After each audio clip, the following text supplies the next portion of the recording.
행복한 상상, 소보루의 꿈꾸는 동화 이야기 시간이에요. 만물이 소생하는 봄, 성장하는 여름을 지나 수확의 계절 가을이 깊숙이 우리 곁을 찾아왔는데요. 여러분은 김제 벽골제에 대해 들어보셨나요? 소보맘은 학창시절 우리나라를 대표하는 3대 저수지로 제천 의림지, 밀양 수산제, 김제 벽골제 이 3대 저수지를 무턱대고 외웠던 때가 있었답니다. 이렇게 역사적으로도 유명한 김제 벽골제는 백제 330년에 만들어진 우리나라에서 가장 오래된 저수지예요. 벽골제는 과거 농사에 필수였던 물을 조절하기 위해 쌓은 일종의 제방으로 백제 시절 이 제방의 크기는 지금 여의도의 4배 크기라고 하니 정말 어마어마했겠지요. 우리나라 최대 곡창지대가 있는 김제 평야 지역에 위치한 벽골제. 우리를 반갑게 맞이하는 코스모스 길을 쭉 따라가다 보면 엄청난 크기의 쌍용이 우리의 시선을 사로잡는데요. 압도적인 크기의 쌍용이 여의주를 문 채 서로를 바라보고 있는 모습에서 우리는 웅장함을 느낄 수가 있지요. 과거의 벽골제는 현재 터만 남아 논과 밭들로 채워져 모습을 달리하고 있지만 벽골제의 전설은 천년의 시간을 넘어 지금까지도 전해지고 있답니다. 김제 벽골제와 쌍용, 과연 어떤 전설이 이어져 내려오고 있는 걸까요? 자, 그럼 소보맘과 함께 천년 전의 벽골제로의 여행을 떠나볼까요? 제목, 벽골제 단야낭자. 천년 전 벽골제에는 2마리의 용이 살고 있었어요. 벽골제를 수호하는 백룡과 살면서 나쁜 짓을 많이 하고 다니는 청룡이었지요. 비바람과 천둥 번개가 심하게 내리치던 어느 날 저녁이었어요. 백룡과 청룡 사이에 심한 싸움이 일어나게 되었지요.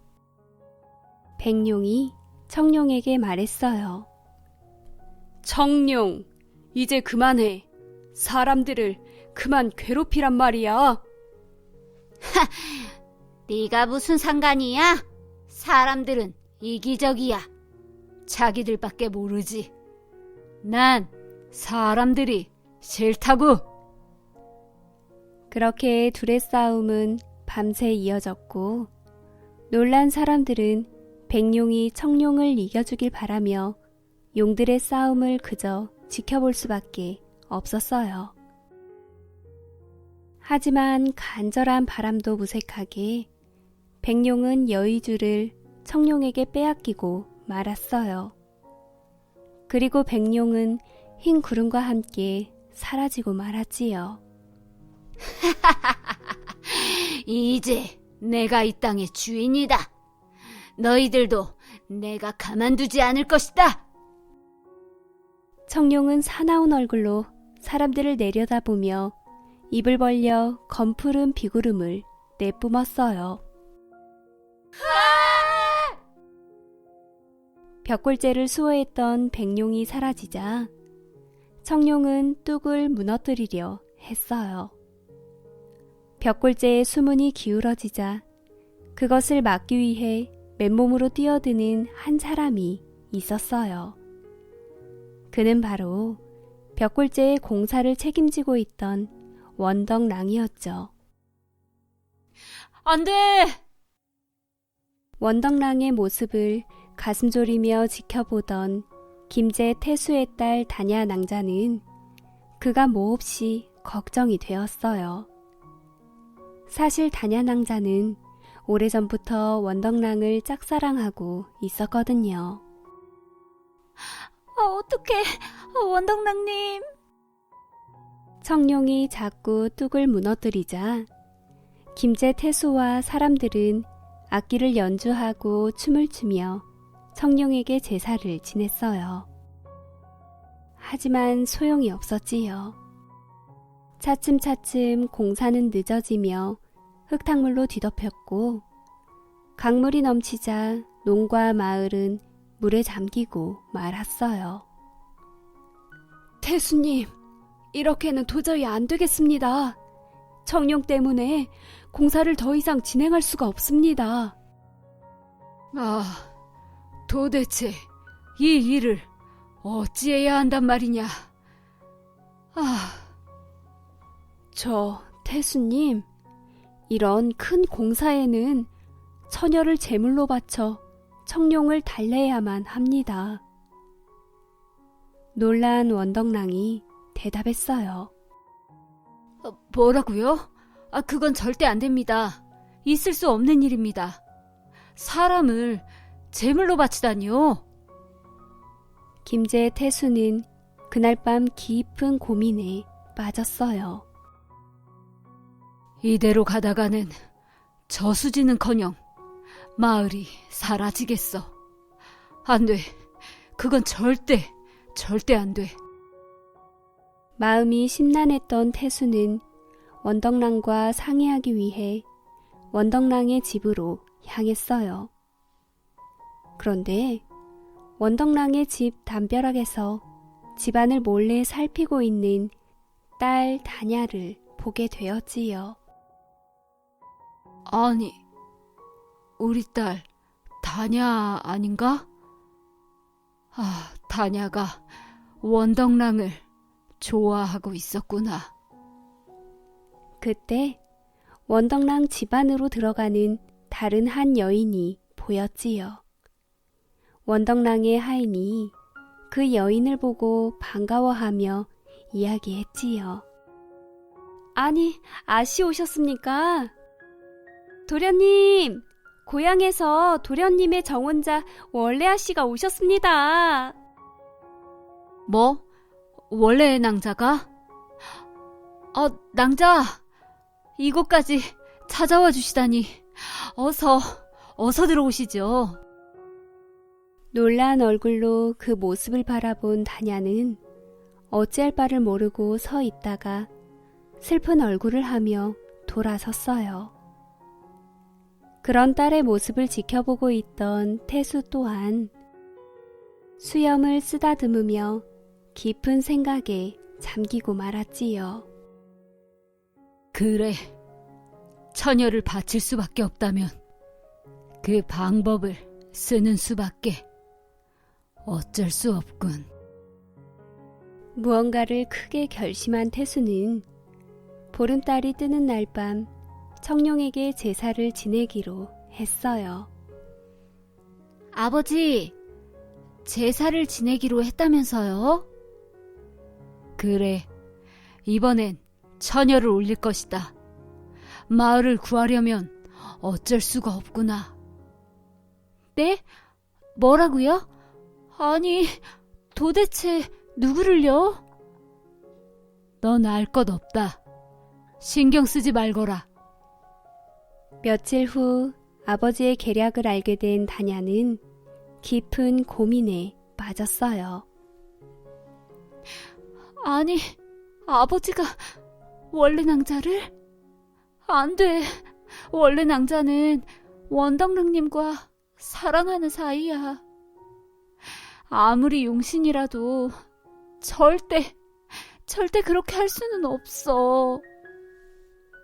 호수가 내려다 보이는 제방 공사장에서 원덕랑과 원래의 다정한 모습을 보게 된 다냐는 더욱더 혼란스럽고 침울했어요. 드디어 보름달이 뜨던 날 밤, 우르르 쾅쾅 요란함 천둥번개 소리와 함께 호숫가 절벽이 커다란 상자 안에는 청룡에게 바칠 처녀가 들어 있었어요. 그리고 마을 사람들은 그 절벽 아래에서 악기를 두드리고 춤을 추며 요란한 제사를 진행하고 있었지요. 그 순간 멀리서 청룡이 시커먼 연기와 함께 그들에게 다가왔어요. 청룡이다! 어리석은 사람들 같으니라고. 그래, 나에게 줄 것이 무엇이더냐? 그때 절벽 위 상자 안에서 단호한 표정을 짓고 있는 다냐가 나왔어요. 바로 나요. 내가 스스로 제물로 왔으니 부디 이 둑을 내버려 두시오. 당돌하구나. 감히 용신에게 명령을 하다니. 아니, 우리 다냐 아니더냐. 안 된다. 다냐야. 다냐의 아버지 태수는 놀라 울부짖었어요. 그리고 그 장면을 목격하던 원덕랑 또한 놀랐지요. 낭자, 아니대요, 다냐 낭자. 아버지, 죄송해요. 부디 이 소녀를 용서하시고 오래도록 건강하세요. 원덕라님, 제 대신 아버지를 부탁드려요. 다냐는 그렇게 강물 위로 몸을 던졌어요. 그러자 놀라운 일이 일어났어요. 벽골제의 물안개 뒤에서 환히 빛나는 여의주를 물고 있는 백룡이 나타났지요. 아니, 넌 백룡? 그래, 다냐의 고귀한 죽음이 나를 다시 깨어나게 하였다. 청룡, 나의 공격을 받아라! 얏! 그렇게 백룡은 청룡을 물리치고 하늘로 호련히 사라졌어요. 그리하여 김제 벽골제는 무사히 완공이 되었고, 그 후 김제 평야는 해마다 풍년이 들어 사람들은 풍요로운 생활을 할 수 있었다고 해요. 또 다냐 낭자의 넋은 코스모스가 되어 해마다 김제 평야를 찾는 이들을 사랑으로 지켜보고 있답니다. 벽골제에 담겨진 다냐 낭자의 슬픈 짝사랑 이야기 어떠셨나요? 이렇게 과거 농경 문화에서의 물은 한 해의 농사를 결정짓는 중요한 역할을 하였답니다. 하늘과 땅이 맞닿은 곳, 김제 벽골제에서는 해마다 10월이면 지평선 축제가 열린답니다. 올해는 코로나로 온라인 축제가 진행되었지만 관심을 갖고 내년을 기대해 봄도 좋을 듯해요.